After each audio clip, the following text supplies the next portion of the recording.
আসসালামু আলাইকুম। আপনারা সবাই কেমন আছেন? আশা করছি আপনারা সবাই অনেক ভালো আছেন। আলহামদুলিল্লাহ আমিও অনেক ভালো আছি। আজকে আবার একটি নতুন রেসিপি নিয়ে আপনাদের মাঝে হাজির হয়েছি। ডিম আর আলু একঘেয়েমি রান্না খেয়ে খেয়ে আর ভালো লাগছে না? আমার স্টাইলে এই নতুন ডিমের রেসিপিটি একবার বাড়িতে ট্রাই করে দেখুন। চলুন তাহলে দেখে নিই রেসিপিটা আমি কিভাবে বানাচ্ছি।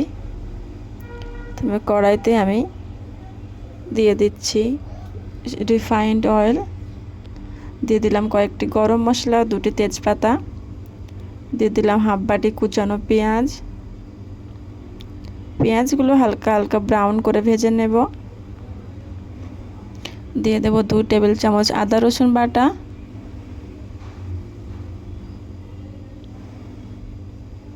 দিয়ে দেবো কাঁচা লঙ্কা চেরা, লঙ্কা গুঁড়ো, হলুদ গুঁড়ো, জিরের গুঁড়ো, অল্প একটু পানি দিয়ে মশলাটা কষবো। ততক্ষণ একটা মিক্সার গ্রাইন্ডারে টমেটো আর আগে থেকে ভিজিয়ে রাখা কাজু বাদাম পেস্ট করে নিয়েছি, পেস্টটাকে আমি দিয়ে দেব। সবগুলো একসঙ্গে ভালো করে মিক্স করে নেব। সামান্য স্বাদ মতো লবণ দিয়ে দেব। মশলা ধোয়া পানিটা অল্প করে দিয়ে দেব। দিয়ে সব ভালো করে মিক্স করে ঢাকা দিয়ে আমি 2 মিনিটের মতো মশলাটা কষিয়ে নেব। 2 মিনিট পরে ফিরে আসলাম।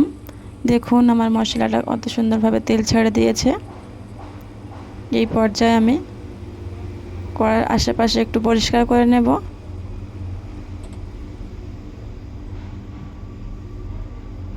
আগে থেকে ফাটিয়ে রাখা ডিমগুলো একে একে দিয়ে দিলাম।